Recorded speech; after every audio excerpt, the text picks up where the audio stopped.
Salam olsun əziz tədbir iştirakçıları. Salam olsun əziz tədbir iştirakçıları. Ona göre ki əzizsiniz ki, siz bugün hayatınızdan geçen bu əziz günü, bugün bizim bu güzel şehitlerimize hasrediniz. Siz vaktinizi ayırdınız, bizim bu güzel tədbirimizde iştirak ediniz. Bu büyük bir iştir, yani bu tanınmazdır. Bu güzel bir iştir. Bu güzel işi daim devam ettirmeliyiz, her birimizin de borcumuz. En azı burada güzel şehit valideynleri eyleşir.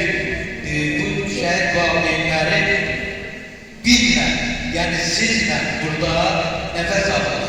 Onlar bizi görende bu güzel tedbirde, onlar balalarının, evlatlarının, can paralarının unutulmamasını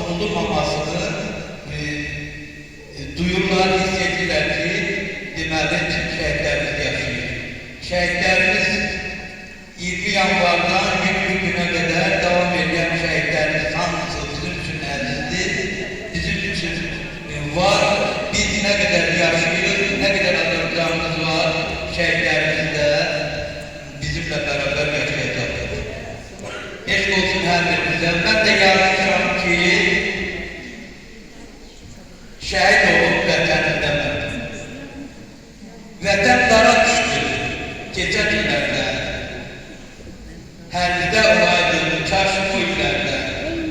Vuruşardım canla həmin yerlərdə. Ya işğaldan azad olardı vətən, ya da şəhid olardı vətənimdə mən. Könlümü ilhama az gətirmişəm. Təbimi murada yaz gətirmişəm.